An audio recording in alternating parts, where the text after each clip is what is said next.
Methane is a natural gas that traps more heat in Earth's atmosphere than carbon dioxide.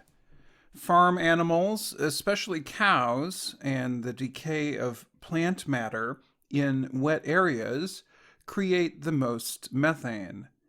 Last week, American government researchers announced that methane levels in the atmosphere had increased by a record amount. The report from the National Oceanic and Atmospheric Administration, NOAA, noted that the record broken had been set only the year before. Scientists measure methane in parts per billion, or ppb.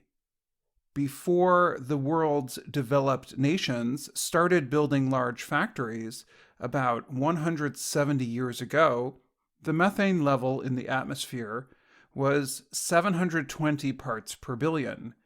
Now, it is more than double that amount. In 2020, methane went up by a record 15.3 ppb compared to the year before. 1 year later, it rose 17 ppb to reach 1,895.7 ppb.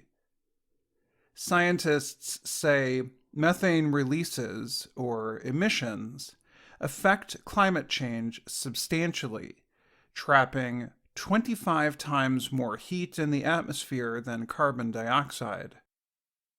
Robert Howarth studies methane at Cornell University. He called the report's findings extremely disturbing. The United Nations Intergovernmental Panel on Climate Change, or IPCC, said methane has contributed to about a 1/2 degree Celsius rise in temperature since the 1800s. The main difference between methane and carbon dioxide is how long they last. Carbon dioxide can remain for thousands of years, while methane disappears in about 9 years. As a result, many nations are trying to reduce methane emissions as a way to quickly slow the planet's warming. The goal is to prevent the world's temperature from rising more than 1.5 to 2 degrees Celsius by the end of this century. Zeke Hausfather is a researcher for a climate science company called Berkeley Earth. He is concerned about the data from the last 2 years. We need to cut our methane emissions dramatically, and today we are clearly moving in the wrong direction, he said. However, he said cutting methane would quickly cool the climate. Lindsay Lan is an atmospheric scientist who works with NOAA and the University of Colorado. Lan said human activity is not the only reason for the rise in methane. She said it is also connected to the weather condition called La Niña, which changes the temperature of the Pacific Ocean. La Niña causes more rainfall, and some of the methane release has come from areas that are wetter than normal.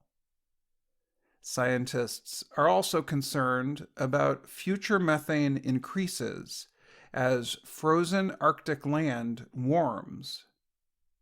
Lan said some scientists believed the recent increases may have been linked to COVID-19 and the changes it brought to human activities, but her research suggests the pandemic had little effect.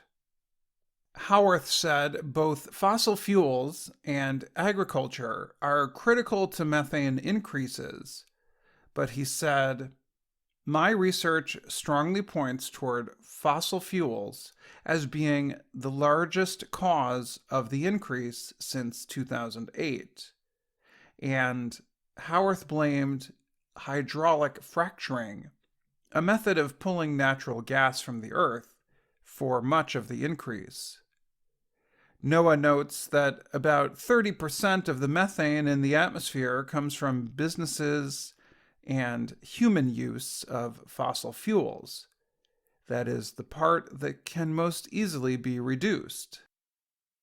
Lan did a study of the chemical makeup of the methane increases since 2006 and said most comes from natural emissions from plant material decaying or from agriculture. In addition to the news about methane, NOAA said carbon dioxide levels are now about the same as they were 4.5 million years ago, when seas were about 23 meters higher and the average temperature was warmer by about 3.9 degrees Celsius. Parts of the Arctic that are now frozen had large forests. In a statement, NOAA's chief, Rick Spinrad, said, "Emissions continue to move in the wrong direction at a rapid pace."